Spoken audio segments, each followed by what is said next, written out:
I was lucky enough to be raised in the same piece of the earth as my ancestors since the beginning of time. To drink from the same creek as my great-great-great-grandfather. To fish in the same spots as my great-great-grandmother.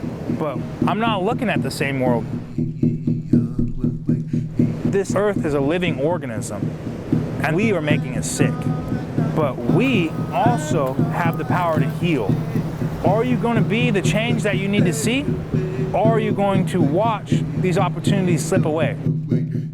Traditional ecological knowledge is what's going to save our way of life.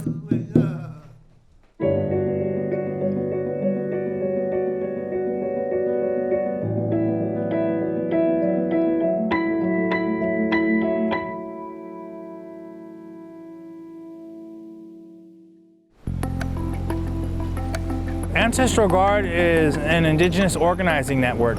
We've worked with probably about 6 tribes in Northern California. We teach the younger generation on what it truly means to be Indigenous, to have these values and traditional diet, to create healthy opportunities for the future generations.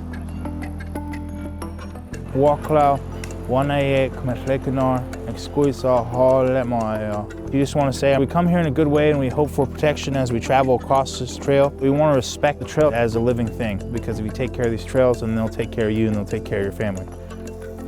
Our people, the Yurok tribe, we're indigenous to Northern California on the Klamath River. We harvest salmon and we come out to the coast to harvest a variety of things from seaweed to mussels to clams. We've been affected by depletion of resources, and we don't have the same opportunities to take care of our family. You look around and you see there's people that are super unhealthy, and there's people that are living with pains every day because of their diet. See those little green pieces? Those are really good for you. If I can eat this right here? Or? Yeah. You want to make sure it's a salmonberry bush. Not bad. Like salad. Back in the day, everything was seasonal, and springtime is when you load it up with a lot of new shoots and a lot of greens. And it's really good for you.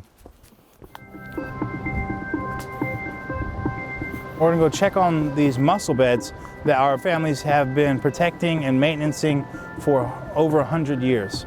It's just like going to our favorite picnic spot or something like that, but it's also going down there to like one of your family members. This is a part of our family.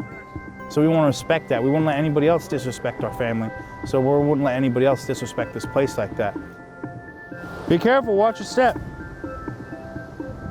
When you come down here, you want to say, and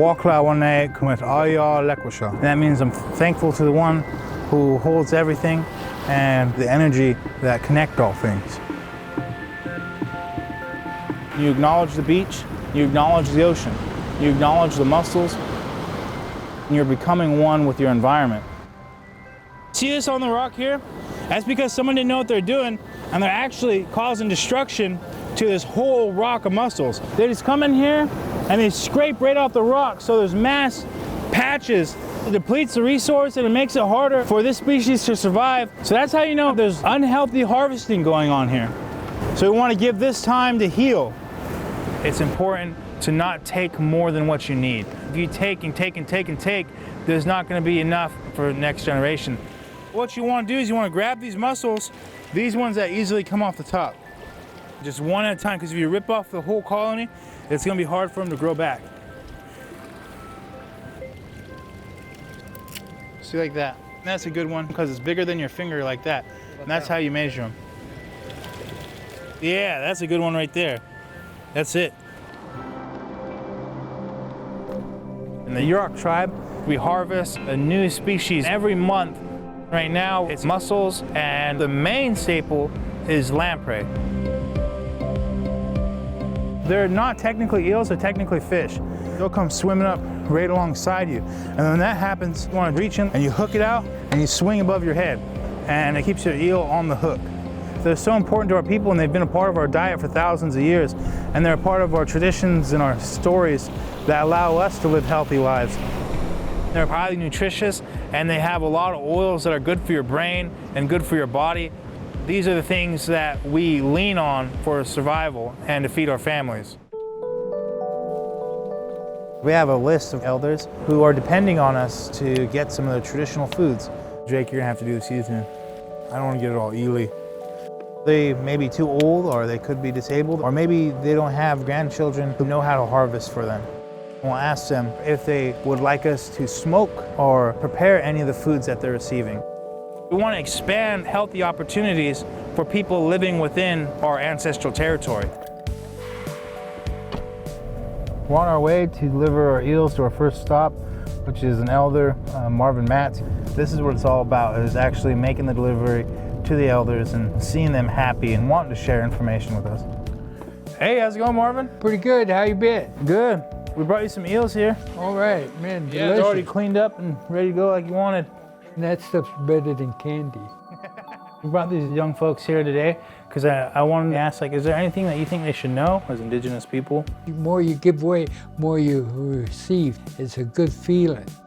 This relationship that happens, it builds intergenerational connections within our community. That's what's going to make us stronger.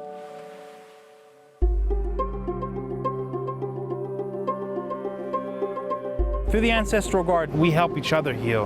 We do these things together and keep going and keep pushing towards finding that good life.